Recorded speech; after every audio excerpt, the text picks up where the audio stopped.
কমিশনগুলোর পক্ষ থেকে বিশেষত সংবিধান সংস্কার কমিশন, নির্বাচন ব্যবস্থা সংস্কার কমিশন, দুর্নীতি দমন কমিশন বিষয়ক সংস্কারের জন্য কমিশন, পুলিশ সংস্কার, জনপ্রশাসন সংস্কার এবং বিচার ব্যবস্থা সংস্কার সংক্রান্ত যে সমস্ত প্রতিবেদন, তার সার সংক্ষেপ করে আমরা বিভিন্ন রাজনৈতিক দলের কাছে তাদের মতামতের জন্য পাঠিয়েছিলাম এবং তারই পরিপ্রেক্ষিতে বাংলাদেশ খেলাফত মজলিসের পক্ষ থেকে আপনারা অত্যন্ত সুচিন্তিত মতামত আমাদেরকে দিয়েছেন।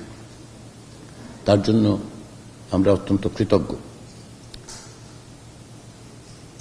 এই সংস্কার কমিশনগুলোর উদ্দেশ্য হচ্ছে বাংলাদেশে এমন একটা ব্যবস্থা তৈরি করা যাতে করে বাংলাদেশে পুনরায় কোনো অবস্থাতেই একটি ফ্যাসিবাদী শাসন প্রতিষ্ঠিত হতে না পারে। পাশাপাশি যেন জনগণের অধিকার প্রতিষ্ঠিত হয়, জনগণ যেন বুঝতে পারেন যে তাদের যে অধিকার সেটা সুরক্ষিত আছে।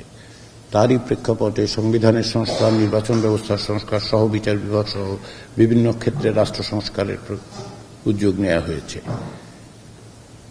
বাংলাদেশ খেলাফত মজলিস বাংলাদেশের রাজনীতির ইতিহাসে দীর্ঘদিন যাবৎ সক্রিয় আছেন।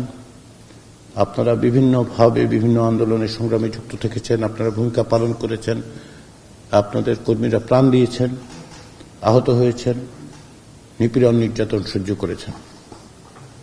এখন আমাদের সামনে সুযোগ এসছে যেন আমরা সকলে মিলে এমন একটা ব্যবস্থা তৈরি করতে পারি কাউকেই এই ধরনের অভিজ্ঞতার মধ্য দিয়ে না যেতে হয়।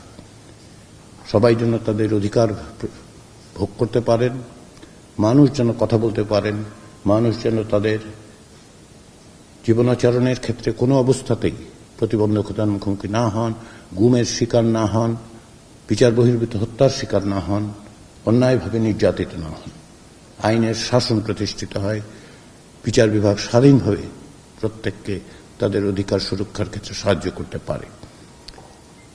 তো সেই প্রেক্ষাপটে আমরা আজকে আলোচনা করব।